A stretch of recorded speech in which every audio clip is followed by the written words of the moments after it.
बघा, राजुरा क्षेत्रामध्ये वरोडा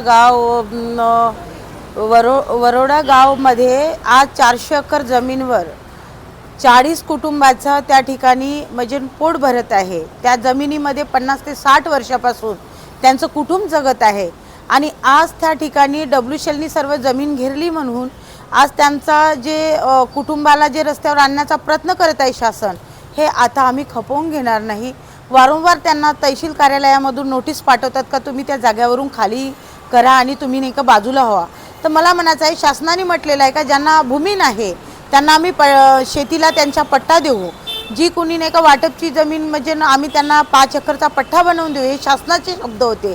आणि ही जे गायरान जमीन जे शासनाची आज 70 वर्षापासून त्यांचं कुटुंब जगत आहे आणि त्यांना भूमीन करण्याचा प्रयत्न जे करत असेल तर आता आम्ही हातावर हात देऊन बसणार नाही। अगर आमच्या मागण्या जर पूर्ण नाही झाल्या, त्यांना ज्या जमिनीचा पट्टा जर नाही मिळाला, त्यांना त्यांचा अधिकार नाही मिळाला तर आम्ही आमरण उपोषण करू।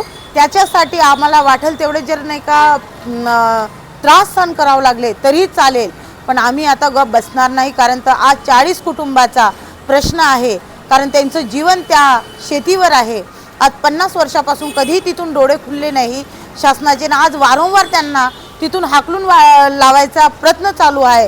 हे कुठेतरी डब्ल्यूशेलनी त्या जमिनीला घेरल्याबद्दल काहीतरी इथं शासनाचं वेगळं कारस्थान चालू आहे, पण असं होऊ देणार नाही। त्यांचा अधिकार त्यांना मिळाला पाहिजे, ही शासनाकडून माझी एक विनंती आहे आणि त्यांना न्याय द्यावा आणि आम्हाला त्या न्यायाचा त्या कुटुंबाला त्यांचा हक्क द्यावा, ही आमची मागणी आहे।